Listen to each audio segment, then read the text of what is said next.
around the track in his bright pink race car. It was a lot of fun. I gotta say, it was not every day you get to take around a rock star like Jared Leto and movie stars such as him. So I had a little bit of pressure on myself, but he had a lot of fun. The adrenaline was pumping for him as it was for me, and it's definitely a bucket list experience for me to get to take someone like him around the racetrack. Okay, so Reddick's not really an Uber driver in his spare time. Do you know Jared Leto, the lead singer for what music group, Larry? I do not know. Michael? No, I don't either. 30 Seconds to Mars, and he's traveling across the country promoting his new album, their new album, America. He's also an Academy Award-winning actor, and he spent a little time this week with Tyler Reddick, so that was fun. Unfortunately, the bad part of this story is that while we were showing the video, Reddick got into the wall. I'm glad he didn't do that with Leto. It might have scared him to death. Michael coming up off turn 2, car just almost like in a four-wheel drift. Yeah, I think he was pushing Larry perhaps, and he just kept cutting it to the left, and the back end stepped out because he had so much wheel input in it, and that put him into the outside wall. I didn't really see it being classic loose off. I just think maybe he was a little tight and it started skittering on him. Reddick right now 11th on the board with 9 minutes to go in practice. I think it's okay, but I have to replace the crush panels in between practice. That's all right. Pre-stretching for the race.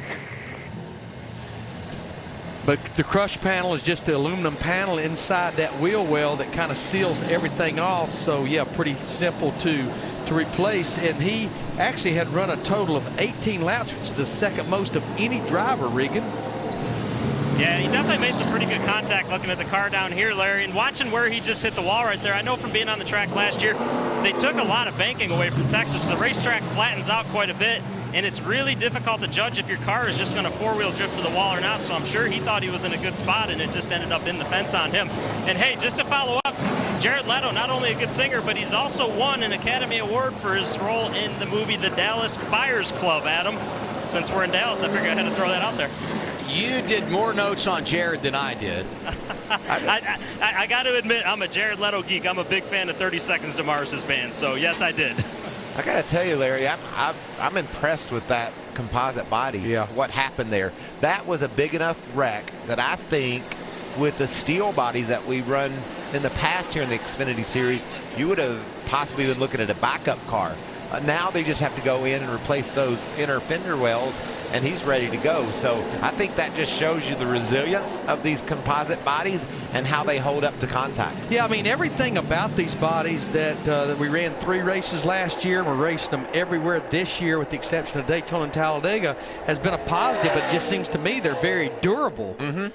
And you know, a couple of things for the folks watching at home. Durable's a great thing for all the teams, but then the shape of the bodies is good for smaller teams. You see Dylan Lupton here in the 28 car. He and his teammate Kaz Grala, they've been able to bring more aerodynamic cars to the racetrack because of the composite bodies that they're running. So it's good all the way around. It's going to be, I think, in the long run, a money saver, but it's certainly a competition leveler even today. Well, in the next 5 weeks, that's how many consecutive Saturdays, Friday night actually thrown in there, we'll be racing in the Xfinity Series. The next 5 going to be really big for JGL Racing, Dylan Lupton, his teammate Kaz Grala.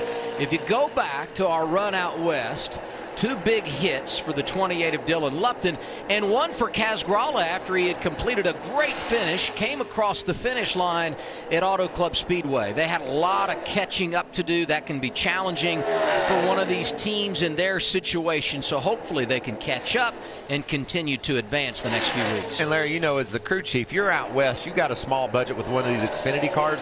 You don't have time to develop anything. You're just trying to get from one state to the other and get back home one day. And now that they've been on the East Coast at their shops and they're going to be around this part of the country for a while, I think we can see some improvement for some of these teams. Yeah, we talked about it at the top of the show. I don't care if you're Joe Gibbs Racing, Junior Motorsports, or JGL Racing. I think after not only just having 2 weeks off, but the start of the schedule, Daytona, Atlanta, 3 weeks on the West Coast, it gave you a time you had to catch your breath, but gave you a time now. This is what we've learned. Now we can start building it into the cars to make improvements. Just over 5 minutes to go in practice here at Texas. Your top 5, Matt Tift, Ryan Blaney, Ty Dillon, Daniel Hemrick, and Spencer Gallagher.